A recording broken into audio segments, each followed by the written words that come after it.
sports, the 2026, and this is a big deal, I'll tell you, I was so happy to get it, the 2026 FIFA World Cup. And it's going to be the World Cup as we know it. It's the biggest, probably the biggest event in sports, I guess, Johnny, right? Yeah. On December 5th of this year, the 2026 FIFA World Cup draw will take place at the Kennedy Center. Some people refer to it as the Trump Kennedy Center, but we're not prepared to do that quite yet, maybe in a week or so. But right here in Washington, D.C., it's a tremendous honor to bring the global event and this incredible group of people and these unbelievable athletes, the best athletes in the world, to the cultural center of our nation's capital.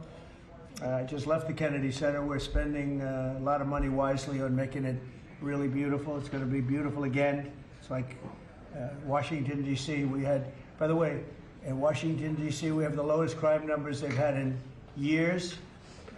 Zero, it sounds like it's a horrible thing to say, but I might as well say it. Zero murders in the last week since we've done this. That's the first time in memory that that's happened, if you can believe it, how pathetic that is to have to even say it.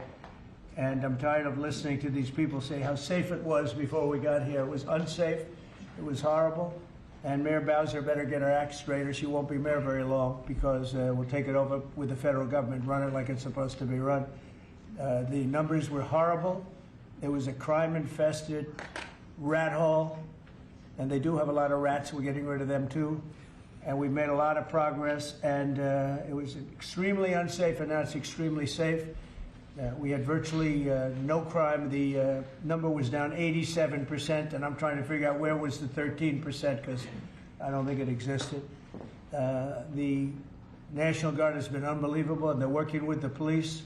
And they have some very good people in there. They have some people that shouldn't be police, actually, but they have some great people there. And the Washington, D.C. is a whole different place. And Johnny, I'm sure you'll be happy to hear that too, actually. Oh, yes. But it's a whole different place. People are excited again. They're going out to restaurants again. That was the other thing I saw numbers. That restaurant business is down in the last week. No. Restaurant business, you can't get into a restaurant. Just really lying people. And that's why people don't understand how bad and how dishonest the press is. I saw one poll that had us at 19% favorable on what we're doing with Washington. Then I saw another one that has us 94% favorable. And I can tell you the 94% is correct.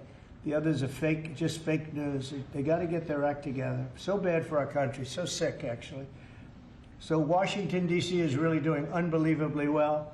And the Kennedy Center that we're fixing, I was just there all morning with contractors. We're making it unbelievable. It's going to be unbelievable. It's got great bones, but it needs a lot of work.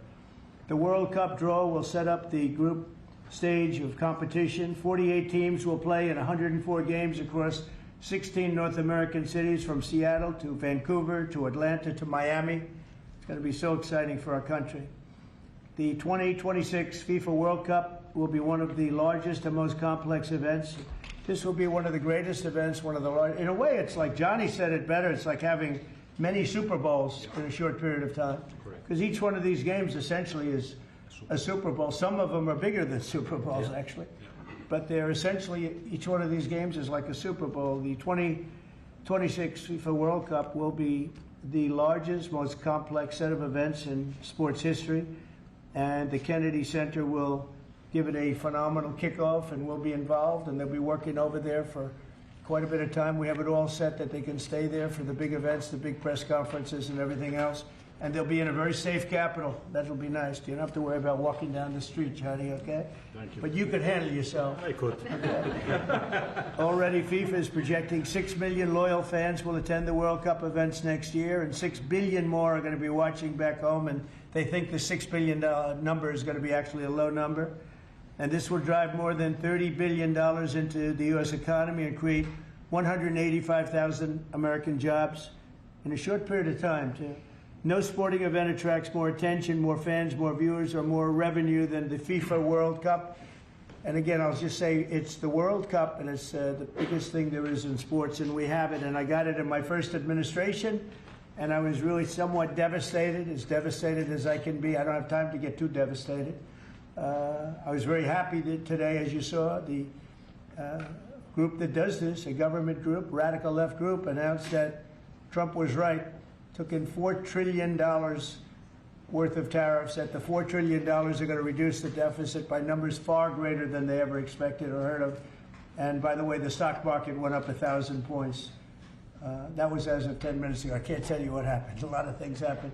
But the stock market's up almost 1,000 points. And it's basically on the news that the release that just came out from government that the tariffs that everybody was talking about, that the whole world respects us for because of what we did. The tariffs are going to be at $4 trillion. They're going to reduce the deficit by $4 trillion, Mr. Vice President. Pretty good, sir.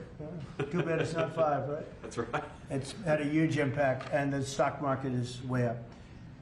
But this will drive more than $30 billion in U.S. economy and create 185,000 American jobs. No sporting event attracts more attention or more fans or anything else. And I just look forward to the draw. So we're going to have the draw, essentially, Johnny, at the Kennedy Center. Yep. And by that time, it'll be in even better shape. We're working on it. It's about a year project to make it. It'll be great. It'll be fantastic. You see the way this is looking? Look, nice. I can't tell you how much that gold costs. A lot of money. There's nothing like gold, and there's nothing like solid gold. But this beautiful office needed it. It had to be representative. When we took it over, it was dirty, not clean. I immediately changed the chair and had this beautiful desk renovated, brought out by the White House. People that do this, they did a great job. We send it out. We have a craftsman who's great. But this was not appropriate for the Oval Office when I took over. And now, if you look at all those paintings, you're allowed to turn back. All of these are great presidents, and they were all in the vaults. They were in vaults for some cases much more than 100 years. And now they're proudly hanging on the Oval Office walls, and I can't imagine anybody changing it. But they were buried in vaults for over 100 years, many of them. So it's very exciting. People come in, they really love it. They love what we're doing here. They love what we're doing in D.C., and they love what we're doing, most importantly, in the country and the world. I'd like to ask Johnny to say a few words. He's the head of the whole thing. He's been there for a long time, probably the most respected man in sports. He's amazing, actually. Works very hard, and he's got the biggest event in the world coming right here to the United States. And a little, we did a little for Canada, we did a little for Mexico. We thought, see, I'm a good citizen. I said, let them have a little piece. So we gave a little to Canada, see how nice I am? And we gave a little bit to Mexico. And Johnny, please say a few words. Thank you, President. Great honor for me to be here with you today, President, Vice President, Excellencies. Fantastic to announce what you said, which is the final draw of the FIFA World Cup on the 5th of December here in the capital, in the Kennedy Center in Washington, D.C. at 12 noon sharp. It will be broadcast live all over the world. 1 billion viewers will watch it, and it will determine, of course, the match schedule, which 48 participating teams will play. You said it, 104 matches in 1 month, 104 Super Bowls. This is not just the biggest, the greatest event, not just a sports event, it's a social event as well, with a lot of emotion. We are uniting the world, Mr. President, uniting the world here in America, and we are very proud of that. And those teams, those national teams who will come here to participate in this draw with their coaches, with their presidents, they will all be proud to be part of writing this history. And that's why we brought as well this, which is the winner's trophy. It is the trophy that the winner of the FIFA World Cup wins. Only the FIFA president, presidents of countries, and then those who win can touch it, because it's for winners only. And since you are a winner, of course, you can as well touch it. It's pretty heavy. Yeah. It's the winner trophy. The last one who lifted that is Lionel Messi of Argentina. And here it is in the Oval Office in the White House. Can I keep it? For you. Well, you can keep it after the World Cup. We're not giving it back. That's serious. It fits well. It goes very well on the wall right over there. Yeah. We'll put it right below the angels. It fits well here, I think. That's beautiful, yeah. You can keep it until we have to give it to the next winner. That's fine. That's a beautiful piece of gold, I will say. That's beautiful. Yeah. So 6 billion viewers for the World Cup, 6 million coming to the matches, 30 billion economic impact, 185,000 jobs. This will be absolutely fantastic. The biggest event ever, and everything will start here in Washington, D.C. at the Kennedy Center, or the Trump Kennedy Center. We'll see that, how it will be called, on the 5th of September at noon sharp. 5th of December, noon sharp. Then, if I may... Will they be doing most of the draws, all of the draws at the Kennedy? Well, how are you going to do that? Yes, we'll do that at the Kennedy Center. We'll do all the other meetings around it with the coaches, with the broadcasters, with the sponsors, everything at the Kennedy Center. The whole World Cup starts, and everyone will be happy because everyone has qualified for the World Cup, and they didn't yet play a game, so they didn't lose yet the game. So they all think they can become world champion, right? They'll all be happy. Exactly. Now, by the way, an example, supposing we had a week ago when everybody was being killed and mugged and everything else, despite the phony numbers that were given out, that it was getting better. Brian, do you believe it was getting better or getting worse? Oh, the crime was getting worse. I mean, I was robbed. It was getting way worse. Yeah. How did the other guy come out? He came out with a briefcase, unfortunately. Yeah. So, Robert won, Brian 0. No, but can you imagine you do this and then you start hearing that they had a 20-year reduction of crime. It's worse. It was worse during the Biden administration than anybody's ever imagined possible. And I guarantee you he wouldn't be here if those numbers continued. But now we have total safety. We have total security. And for the border, in 3 months, 0 people. These are done by liberal people that do these charts. 0 people came through our border in the last 90 days. Can you believe it? 0. Last year we had millions of people coming in, and they came in from the wrong locations. They came in a lot of people that shouldn't be here.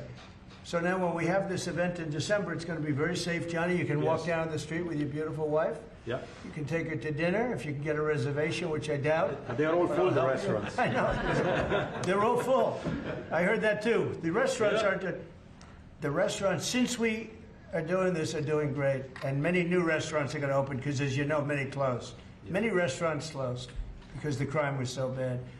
This will be one of the safest places anywhere on earth. So, you know, I really am honored that the National Guard has done such an incredible job working with the police. And we haven't had to bring in the regular military, which we're willing to do. We have to. And after we do this, we'll go to another location and we'll make it safe also. We're going to make our country very safe. We're going to make our cities very, very safe. Chicago's a mess. You have an incompetent mayor, grossly incompetent. And we'll straighten that one out probably next. That'll be our next one after this. And it won't even be tough. And the people in Chicago, Mr. Vice President, are screaming for us to come. They're wearing red hats, just like this one. But they're wearing red hats. African-American ladies, beautiful ladies, are saying, please, President Trump, come to Chicago. Please. I did great with the black vote, as you know, and they want something to happen. So I think Chicago will be our next, and then we'll help with New York, and we're going to help with, and I think really, a lot of these people that you see on television, they are, including the people in this audience, they'll say bad things about me, and then they'll say, thank God he's here, because half of them got mugged, and they don't want to get mugged again. But they're, you know, they work for stupid people that are radical left, and they're made to do things and say things that they don't want to be saying. But the people right here are all happy because you're not going to be mugged in Washington, D.C. anymore. I just want to say Johnny's been my friend for a long time. He's an incredible guy, and we will lay out the red carpet. Andrew, you're going to be fantastic. Rick is going to be everything Rick ever touched has always worked out, and he's working with me on the Kennedy Center. And his very good friend was an actor on Broadway for 5 years, right? And I assume he's helping us a little bit, right? Yes. And Andrew, you're all excited about it? Absolutely. Would you like to say something? This is a great opportunity, Mr. President, to show off the first 250 years of the United States of America, the greatness, and then the hope and promise of the next 250 years. When you think this World Cup is going to be over our 250th birthday, Mr. President, your leadership, obviously, with FIFA, leading the way. This is the largest sporting event in the history of the world under the Trump administration. So very exciting. I just want to say one thing. Andrew Giuliani, so his father is Rudy, the greatest mayor in the history of New York, I think by far. He took a ravaged city, a city that was really under siege. Probably most people thought it was going to survive. He turned it around. He was a great, great mayor. And then they treated him very, very unfairly. You go back and tell your father all of the things that have come out over the last couple of months through Tulsi and through all of the people, Cash, everybody. They've proven your father 100% correct. His father was treated so unfairly. Your father has been 100% correct. And tell him we all love him, okay? Thank you, Mr. President. It's been amazing. What he had to go through was very, very unfair. Nasty. These are bad people. Mr. Vice President, would you like to say something? Well, sure, Mr. President. Thank you, and thanks to Johnny for being here. We're very thrilled about the World Cup. Just to echo something the President said about crime in Washington, D.C., this is the national capital of the greatest nation in the world, and we had murder rates just a few weeks ago that rivaled some of the worst third world cities anywhere, even in very, very poor regions of the world. Why did we accept that? Why did we allow it to happen? We allowed it to happen because we had broken leadership in Washington, D.C., and unfortunately sitting behind the resolute desk. What we have shown in just under 2 weeks of taking law enforcement seriously is that the American people can have their streets back if their leadership is willing to put in the time and the resources. Mr. President, you've shown in Washington, D.C. that we can have safe streets again. We've just got to have the political willpower to focus on the bad guys and to give the American people back their communities. We are focused on doing that thanks to the President's leadership. Thank you. And that's a really very small percentage. It's 2%, 3%, but that 2% and 3% wreaks just havoc throughout a community. People are petrified, and I notice a couple of the women in the back are shaking their head, yes, yes, yes. I won't report who you are because you'll end up losing your jobs, but it's true. It's amazing. And the police, and you look at the D.C. National Guard, I saw pictures of them last night getting off vans and all, and I saw some bad ones running, but they're not running so much anymore. They're not there. They're just not even, they're not even trying. You're totally safe. Now, there'll be something happening sometime. I don't know. Maybe it won't be for a long time, but this was every night would get reports of people being mugged and killed. There's one woman on television last night. She had a badly busted up nose, and she's, well, I like our streets the way they used to be. And she thinks it's going to happen like by doing nothing. And they say, what happened to your nose? She got slugged by a guy walking down the street, slugged. Her nose will never be the same, I guarantee you, unless it takes a pretty good turn. She wasn't really for us. But she sort of said, well, maybe something has to happen. Before this happened to me, she got whacked. And I don't think she'll ever be the same. She almost became, she was a half a Trump fan, a woman that would have never been a Trump fan, but she was hit hard. It's not going to happen anymore. Not going to happen anymore. But then we're going to beautify the city too. That's where I was today at Kennedy Center. And we're going to beautify the city like it hasn't. And we're working with Clark Construction, the biggest construction company in Chicago, and in Chicago and Washington. And the head of Clark is great. He's all over the world, actually. But Washington, I would say, is their home. That's where they do the best work, the biggest work. And they're doing they've been doing a fantastic job. So you're going to have a fantastic, clean, beautiful place. It's going to be better than it ever was before, literally better than it ever was before. We'll get it done very quickly. And I want to thank Clark because they're doing a lot of work in a lot of different locations, but they've been fantastic for getting us the right contractors and the people that can really do the job right. And Johnny, did you want to say something? Yes, I have one more thing, because as you rightly say, you know, with security and beautifying cities and the whole country, we want people to come and enjoy and have fun. And that's why this is not just the most iconic trophy in the world of sport, but we start on the 10th of September the sale of tickets for the FIFA World Cup, and we have the first ticket here for the final. Good. Wow. For you. Oh, good. That's cool. Wow. It's, of course, row 1, seat 1, is ticket number 4547. And it's for the final in New York, New Jersey. Thank you, John. And so you have your ticket already for the final. All the others, 10th of September, start getting your tickets. That's beautiful, yeah. 6.5, 7 million tickets. Fans will enjoy You'll the do records. security here. Will be fantastic. You're going to do record business, I think. 100%. Christy, would you like to say something? Yeah, Mr. President, millions of people will come to this country, and we'll make sure they get their travel documents, their visas, that they want to come here and spend their money and enjoy the sporting event. It'll be the largest event in the world. And sir, you're reminding me of something that my dad used to say all the time when I was growing up. He would say, Christy, you kids need to look like you respect yourself before anybody's going to respect you. And in this country, when people look at our streets, when they look at our capital, you're bringing respect back to this city. And people will respect our country more because it's safe, it's clean, it's beautiful. And what you're doing is transforming this nation by making sure that our laws are upheld. And millions of people are going to come and be able to enjoy it next year, and I'm excited about that. Thank you for doing that. Well, our country is respected again. And a year ago, we had a dead country. I'm telling you, it was a dead country. It was a country that had lost its way. It was a country that was going to fail. Look, even today, where they say $4 trillion in reductions of deficits, and this was totally unexpected. They didn't expect it. I mean, I don't know where they've been, the people that do this stuff, but it's terrible. I want to thank Christy for another reason. I said to her 2 weeks ago, I said, Christy, do me a favor. I built hundreds of miles of wall. I built the same wall that the Border Patrol asked me to build.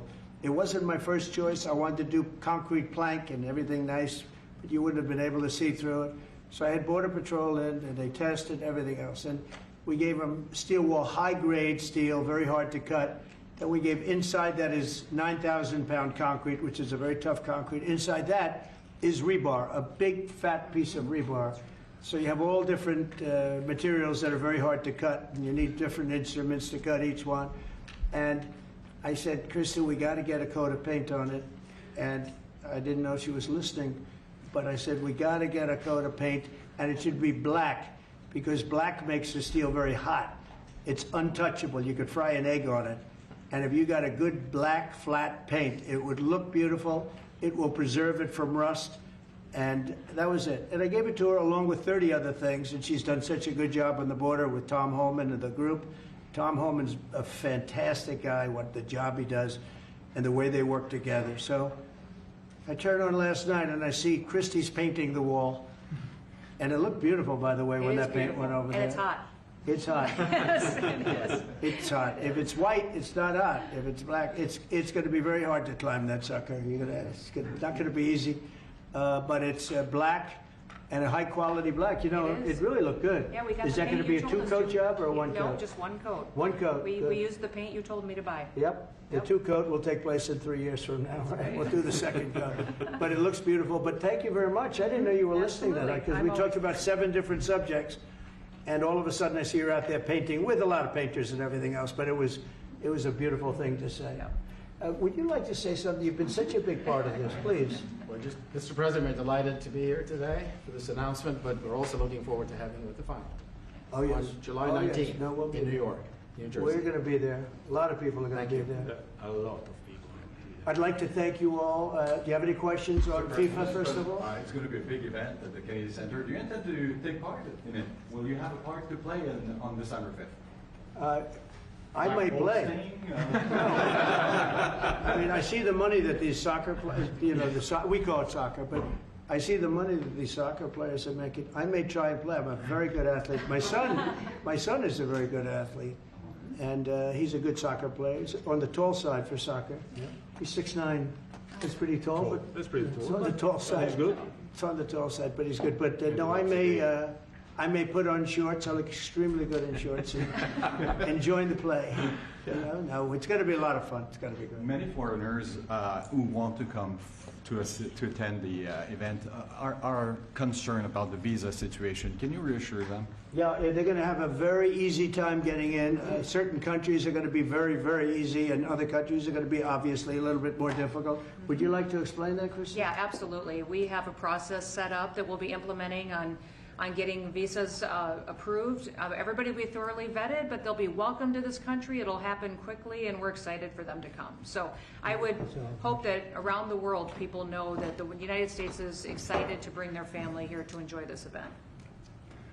America welcomes the world. Yes. And I can really, from the collaboration that we have, testify for that, absolutely. Thank you. And I was just sent a picture from somebody that wants to be there very badly. He's been very respectful of me and of our country, but not so respectful of others. But he'll, I'm going to sign this for him, but I was sent one, and I thought you'd all like to see it. That's a man named Vladimir Putin, who I believe will be coming, depending on what happens. He may be coming and he may not, depending on what happens. We have a lot of things happening over the next couple of weeks. So, but I thought it was a nice picture of him. Okay of me, but nice of him. So that was very nice that it was sent to me. Okay? Mr. President. On Yes. that subject, have you talked to Vladimir Putin about the fact that yesterday a big U.S. factory was hit in a Russian airstrike in Ukraine? What's your reaction to I that? told him I'm not happy about it. And I'm not happy about anything having to do with that war. I said I settled 7 wars, and actually, if you think about pre-wars, add 3 more, so it would be 10. I thought this would be in the middle of the pack in terms of difficulty. No, I'm not happy about anything about that war. Nothing. Not happy at all. We'll see what happens. I think over the next 2 weeks, we're going to find out which way it's going to go. And I better be very happy. Mr. President, a very good call with Prime Minister Carney of Canada yesterday morning. Yes. Actually, Canada is taking away some retaliatory tariffs. He's so- removing his tariffs, yeah. Exactly. He's removing his retaliatory tariffs, which I thought was nice. And we're going to have another call soon. Okay. Yeah, we had a very good call. You're getting closer towards an Well, I agreement like on him. trade? I like him. You know, look, I'm fighting for the United States. Canada and Mexico have taken a lot of our business over the years, over 25, 30 years, especially during the Biden years. They took a lot of our business, and it's basically all coming back into the United States now. Well, hot as a pistol, and it's coming back in. Because of tariffs and the incentives we give, it's coming back. And it's impossible, I think, for another country to stop it. And we are working on something. We want to be very good to Canada. I like Carney a lot. I think he's a good person. And we had a very good talk yesterday, so I think it'll be good. Mr. President, I have a question about the search of Ambassador Bolton's home. The Vice President recently just did an interview saying that it's about classified documents, but that there's also broad concern about him. What are the concerns? Well, that I you haven't have? spoken to Pam in the group yet, but I will be. I saw that just like everybody else. I try and stay out of that stuff. I'm allowed to be, and I'm chief law enforcement officer, believe it or not. You know, I don't like to go around saying that, but I am. That's the position. But I purposely don't want to really get involved in it. I'm not a fan of John Bolton. I thought he was a sleazebag, actually. And he suffers major Trump derangement syndrome, but so do a lot of people, and they're not being affected by anything we do. I don't know anything about it. I just saw that. I'll find out about it. But if you believe the news, which I do, I guess his house was raided today. But my house was raided also, called Mar-a-Lago. They went through everything they could, including my young son's room and my wife's area. They went through her drawers, as the expression goes. They went through everything you can imagine. And when she came back, she said, she's very neat, you know, she's meticulous. And she looked and she said, whoa, this wasn't the way that she had it. So, you know, so I know the feeling. It's not a good feeling. Thank you. Mr. President, on Ukraine, how long will you give Putin? A couple of and weeks. We're going to figure it out. We'll find it. Do you think you'll have to intervene at some point? Look, it takes 2 to tango. You understand that. I wanted to have a meeting with those 2. I could have been at the meeting, but and a lot of people think that nothing's going to come out of that meeting. You have to be there. Maybe that's true. Maybe it's not. But we're going to see. In the meantime, people continue to die. But I've solved 7 of them where they were in wars for 31, 35, and 37 years. We had 3 of them that were for more than 30 years, Johnny, and I got them solved. And we solved one that could have been a nuclear war with India and Pakistan. That was getting ready to be a nuclear war. I solved them all. And this one, I thought we would have had it done by now, but it's more different. There's a lot of anger, a lot of hatred. There's a tremendous amount of hatred there. So. But we'll see what happens. I think in 2 weeks we'll know which way I'm going. Because I'm going to go one way or the other. And they'll learn which way I'm going. Mr. President, if I got 2 questions for you, one on FIFA, the other one on DC. Can you talk about the economic impact that FIFA will have in these cities, and what's your message to the mayors to get their cities prepared, not only the beautification process, but also the safety aspect? Well, Los Angeles is an example. You know, it's poorly run. We have a mayor there that can't even get permits to the people that lost their houses. Lee Zeldin got every permit. The hardest permit is the federal permit. Within 20 days, every single permit was there for the people to build their houses. But people are writing us and they're saying they won't give us. The mayor is incompetent. The governor is incompetent. You know, Gavin. I know Gavin very well. He's an incompetent guy with a good line of bullshit, and he doesn't get the job done. And frankly, those people want to build their houses. It's terrible. They could have been built. Some of them could have been built already. But think of it: the federal government that has the most complex part, and it's the most complex environmental thing to do. We got it. Everybody had it within 30 days. And they're not even close to getting their permits. And now they're talking about taking some of those sites and building low-income housing on them. These are high-end neighborhoods. And I'm all for low-income housing. I built a lot of low-income housing. I know all about 236. I know every program that there is in the government. I used every one of them. I know more about low-income housing than probably almost anybody. And it's great. It's fine. It's wonderful. But you don't build it in Pacific Palisades. You don't build it there, and you don't build it in the other areas that burned down. So they're talking about putting up low-income housing. And you talk about riots. They're going to have riots if that happens because you're taking the people's property away. They want to build their houses, and they're unable to get permits from the mayor and from the governor. And that's a terrible thing. But, and let me tell you, if I didn't send in the troops in Los Angeles, Johnny wouldn't be in Los Angeles. You wouldn't be having your World Cup there. I sent in the troops and we kept it. And even the police commissioner, the sheriff and the police commissioner, they all said the same thing. They said, we could have never handled what was happening. You saw that, you were there. He said, we could have never handled what was happening. And then you hear Gavin Newsom, after it's all quelled, you hear Newsom get up and said, we could have done this for ourselves. No, they couldn't have.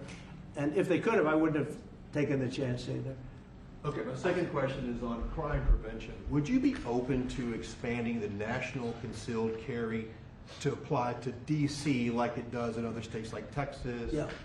Well, they have it in some states and they feel strongly about it. As you know, I'm in favor of it. People have to protect themselves. I'm a Second Amendment person, very simply. People have to be able to protect themselves.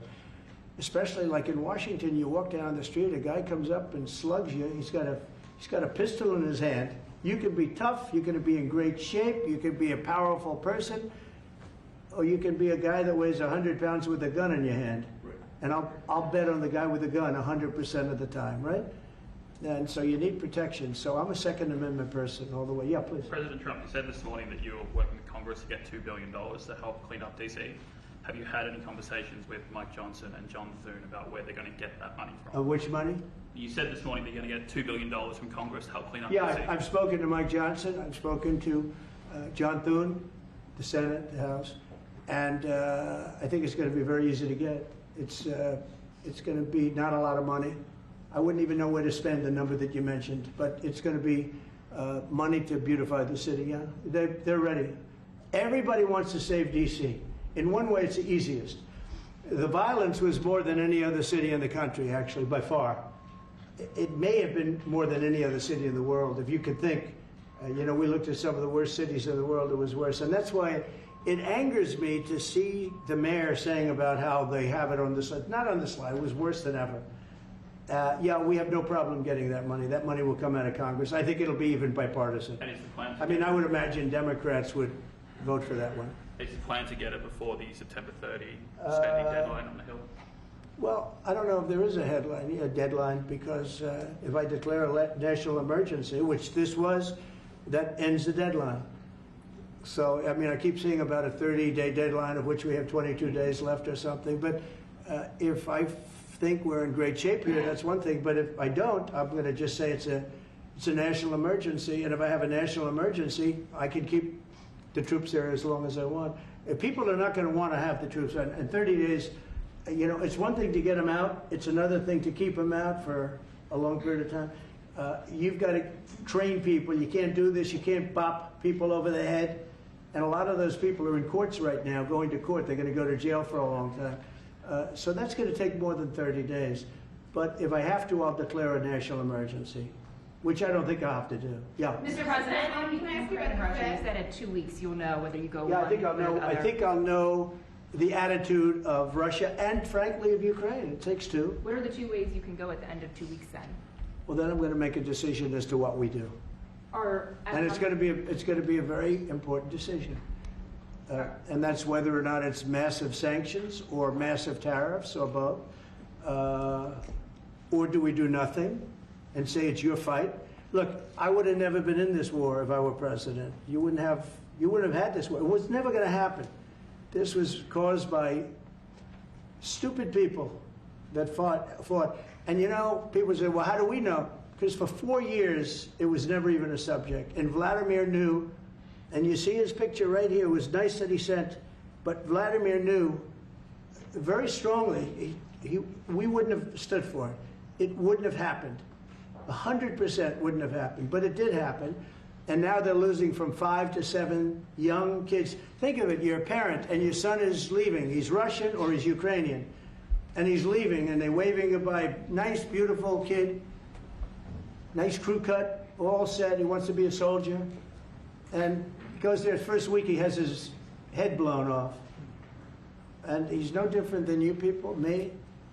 And it doesn't matter where. I mean, I solved a problem in the Congo that was vicious. Rwanda and the Congo, the Republic of the Congo.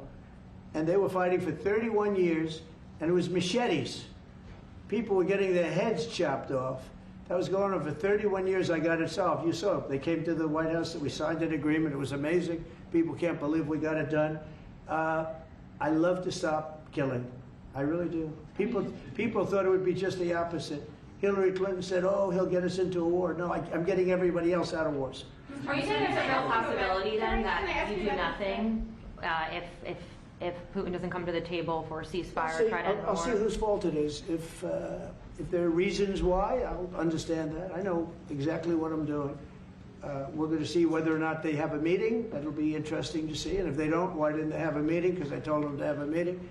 But I'll know in 2 weeks what I'm going to do. I have pretty good ideas. Your Justice Department is also sending some of the Epstein files over to the House Oversight Committee today. Are you in support of them releasing all of them? Keeping it open.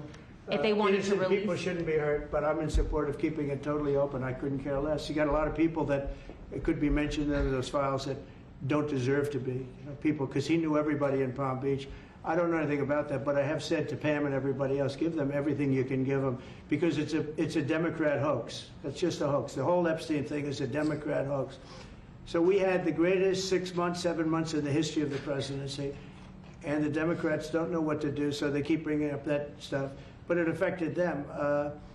Bill Clinton was on his plane and went to the island supposedly 28 times. I don't want to bring that up, frankly. You have Larry, whatever his name is, Summers, the head of Harvard, who was Jeffrey Epstein's best friend. Nobody ever talks about that. I mean, but I don't want to hurt Larry Summers, but he was best friends with Jeffrey Epstein. No, this is a Democratic hoax to try and get the significance of what we've done over the past 7 months. Nobody's ever seen anything like it. They say it's #1 in history. What we've done, including stopping 7 wars. I mean, just include that. And now you look at the stock market today, it's way up to start off with from where I took it. And this market was going to crash. If Joe Biden or Kamala were president, this market, we would have had a crash like in 1929. You're not going to have that. It's only a question of how high is it going to go. You know, I had the strongest economy in the history of our country. And despite COVID, we had the strongest economy in the history of our country. And we're going to blow it away this time. I was always good at making a lot of money. And whether it was for myself or whether it was, I like doing it this way better. I mean, I like making it for the country. Our country's been ripped off by friend and foe, nations all over the world ripped off. And the friends have been much worse than the foes for the most part. And they're not ripping us off. We just signed a deal with the European Union. They're paying us essentially $950 billion, like a signing fee. They're going to buy $750 billion worth of energy. They weren't buying much of our energy there. And they're very smart in doing it. And as you know, Ursula was here a couple of days ago having to do with the people, the leaders that we had. We had a great People said they've never seen anything like it. Well, we had the leaders of Europe right here in the Oval Office, and she's so happy that she has an agreement. But people aren't ripping us anymore. We're run by, this country is run by smart people now. Mr. President, in Israel, Two questions. One is about Intel. There have been reports that you're considering taking a stake in Intel. Can you tell us About the 10%? About the 10%. Yeah, I met a man, he was a very nice man, and I called for his removal because I saw something by a man named Tom Cotton, a senator from Arkansas, who's a great guy, friend of mine, supporter of mine, big supporter, I'm a supporter of his too. And he wrote a pretty nasty story about the head of Intel. And I said, well, if that's right, he should resign. And he came in, he saw me, we talked for a while. I liked him a lot. I thought he was very good. I thought he was somewhat a victim, but you know, nobody's a total victim, I guess. And I said, you know what? I think the United States should be given 10% of Intel. And he said, I would consider that. I said, well, I'd like you to do that because Intel has been left behind, as you know, compared to Jensen and some of our friends, NVIDIA, some of the people, and the people in, because Intel should have never been. Intel was the biggest, most powerful chip company in the world. And then they started leaving. And they started going to foreign countries, in particular Taiwan. And if we had a president that would have said, okay, you can go to Taiwan, but we're going to put a 100% tariff or a 200 or a 300 or a 500% tariff, anybody that sells into the United States has to pay. They wouldn't have left. They would have never left, and we wouldn't have. So in the meantime, we had people that were, in some cases, good politicians that weren't good on trade. I loved that man, but he was not good on trade.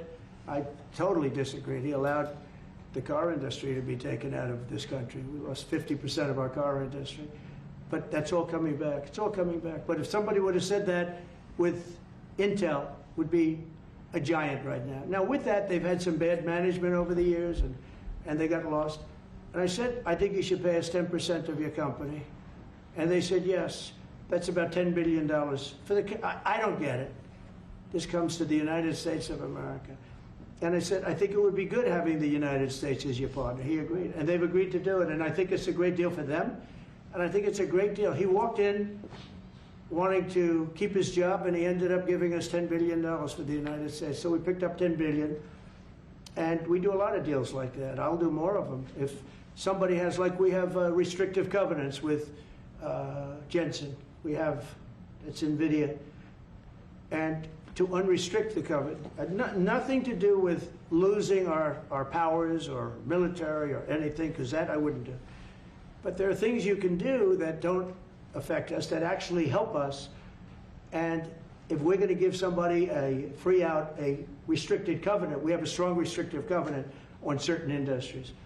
And I will absolutely give somebody a opening on to do a lot of business, which is good for us, as long as it doesn't hurt us in a security or military way. And if I do that, I think the country should be paid, because anybody else, I have it in real estate, where I'll have a deal with somebody and I'll have them restrictive covenant. Then they'll come back and they'll say, I'd love to be able to build over here, but I'm not allowed to because you have me covered, you have me restricted. I say, I'll let you build over there, but pay me a lot of money. No different. But the country never did it because the country was run by foolish people. You said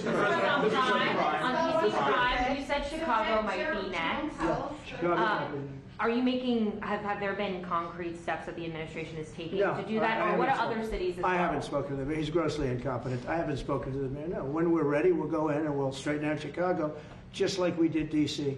Chicago is very dangerous, great place. I built great stuff there. I have the most beautiful building in Chicago, I think. But I hate to see what's happened to Chicago. Chicago was our greatest city, actually.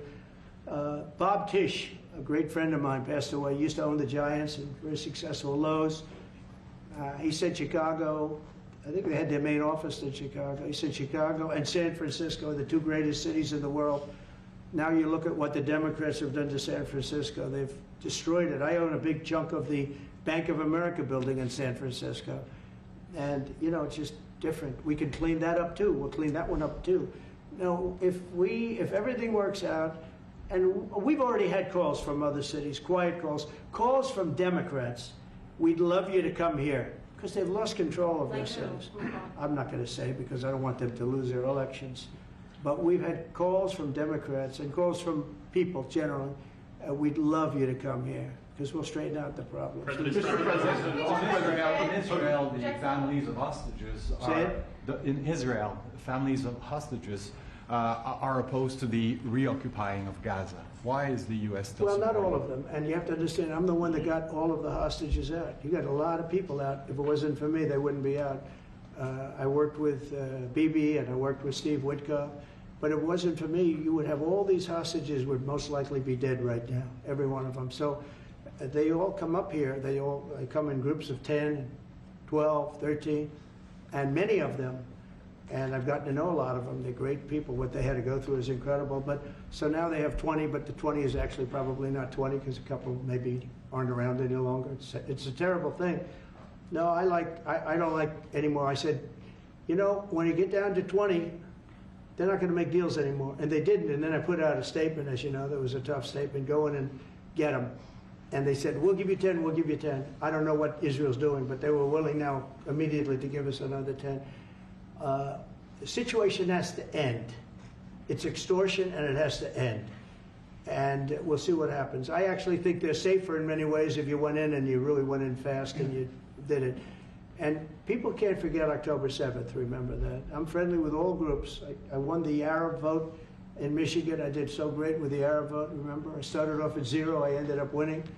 I wouldn't say the candidate was the greatest, but I would have won against anybody. They're great people.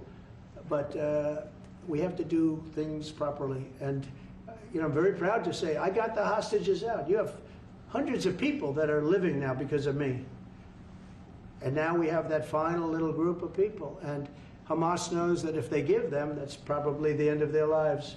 So it's not easy to get. And I know if you're a parent, you just don't care. You want, I want my baby back. They want their babies back. They want their kids back. And I understand it. But I got them out and did a good job. And we're doing everything we can to get the hostages out. Thank you all very much. Yes? So Jackson Hole, Jay Powell today said, he suggested that they might cut interest rates, but they never proceeded. Well, we call him too late for a reason. He should have cut him a year ago. He's too late. You know, we have a stock market that's up 1,000 points today. I better be careful because I go out there and I'll see it's down 1,000, right? But it's up 1,000 points when I came in here. We have a country that the market's the hottest it's ever been. The country's better than it's ever been. We have a military that I rebuilt largely in my first term. We had a great, successful first term, but this is going to be even better. But we rebuilt it. We gave a lot of it away to Afghanistan, but relatively small compared to the overall. But I think it was the most embarrassing day and period in the history of our country that they allowed those 13 wonderful people, but it's really hundreds of people were killed. And they don't talk about the 48 that were so severely wounded with no legs, no arms, nobody ever mentions them except me. But that was the worst day, the most, it just showed how incompetent. Frankly, if that didn't happen, I really believe that you might not have had the problem with Russia. I think Putin was sitting there watching these stupid people running our country and said, this is a time to invade. It's, you know, this is a time. And then Biden made the statement, well, he can do a small incursion. When he said that, it was off to the races, right? When he said he can do a small incursion, remember that? I was surprised he knew the word incursion. I didn't think he had that good of a vocabulary. I want to thank everybody. It's very important to me and to everybody up here, the World Cup. And Johnny has been so incredible. I mean, he's really a great leader. I mean, to think, I said, Johnny, do it by phone. You don't have to come. No, he said, I'll come. And he flew all night long to be here and listen to this about how great we're doing in D.C. But he's a fantastic leader, and this will be your most successful World Cup ever. Thank you, Jim. Thank you so Think much. America will win. Yeah, can we win it, Mr. President?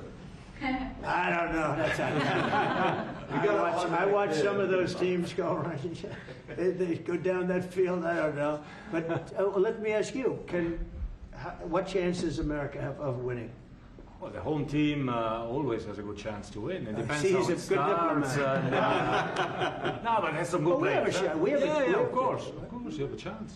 You have a Will chance. Barrett be going to any of the games, Mr. President? I'd love to have him. He'd love to. He's very tall. Maybe we can make him a goalie. The goalies are very tall now, right? I Yeah, know. goalies are very tall. The goalies, well, he'd be a perfect goalie. At his, 100%. at his height, he'll be a great Yeah, goalie. exactly. So we'll put him on the American team. Yeah. No, but Goal. do the Americans have a chance of like getting into the quarterfinals? Yes, right? definitely. No, Yeah. the quarterfinal definitely. But then, as the tournament goes on with the public 250 years of United States, let's not forget, they will all feel energized about that. It's amazing. The talent is really great when you watch these things. I went to the game 2 weeks ago, and it was a big upset. But you look at these people; the way they pass it. It's amazing, really amazing. It's a great art, right? Yes, It's a great talent. It is incredible. You know the expression. Will you draw the names out of the hat? This, what? Will you draw the names? Ah, the that's- message? Will you- I don't know. That's up to He's He's the boss. That's an interesting proposal. He's the boss. Well, We'll discuss that. it's going to be great, and I think the American team is going to do well. I mean, I hear it's a very good team. Good luck, everybody. Thank you very much. Thank you so much. Thank you guys.